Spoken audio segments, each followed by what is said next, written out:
It is really hard to be a fan of Kanye West in 2025. Not long after he had his wife practically stripped naked on the Grammys red carpet, he went on an insane Twitter rant where he goes off on Jewish people, fat people, Kamala Harris supporters, education, the English language, woke people. Oh, and not to mention he once again told us that slavery is a choice, that he's a racist Nazi, and he told us to free Diddy. You guys know Diddy, the guy that's currently awaiting his trial for his RICO case where he's accused of sex trafficking, and he also got caught on camera beating the living hell out of his girlfriend at the time. Yeah, that is the guy he's choosing to champion, and he is actually selling free Diddy merchandise to support him. He's also selling White Lives Matter t-shirts, by the way, if that is any relevance to you. Yeah, this crash out is one for the ages, but I actually don't want to talk about the crash out itself. I want to talk more about why you shouldn't care about the crash out. You see, there was a time where I used to tear myself up inside trying to find the moral thing to do when something like this happened with someone I admired. I'd ask myself all sorts of questions like, should I no longer support them?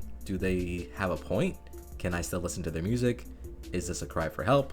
If they apologize, does that make it okay? But I'm older now and I understand that having a more holistic view of these situations will help you absolve yourself from that burden of trying to do the quote unquote right thing. And this holistic view means recognizing that people, especially celebrities, are complex, contradictory, and inconsistent. They're also for sale. When they say something offensive or problematic, instead of spiraling into moral panic about what it says about us as fans, we can take them at their word in that moment, believe them, and let their words stand without making excuses. So, before you do any critical analysis of Kanye West or try to see things from his point of view, please understand that he's already told you everything you need to know, and this tweet sums it up. Kanye tweeted, and I quote, "I have no respect or empathy for anyone living," end quote. He says he has no respect or empathy. He's literally telling you that he doesn't respect you or care about your feelings. In this moment, he is showing you that he lacks the things that make someone a good human being. And if you are not a good human being in this moment, how can you have good intentions? Plus, he's racist. I'm not making that up either. This is not my opinion. This is another example of taking people at their word because you don't personally know them.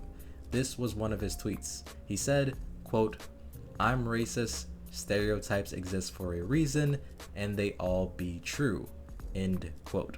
This type of behavior is not to be understood or looked at under a microscope. You do not know Kanye West. There will never come a time where you need to form a relationship with him or do business with him in your real life. So the only choice you have is to take him at his word until his actions prove otherwise. Unfortunately for me, I actually do work in hip-hop media, so I have to concern myself with the wild stuff he says, but you probably don't. So feel free to not take these things to heart. But don't get me wrong, I'm not saying to ignore it or feel indifferent about it. You can feel however you want.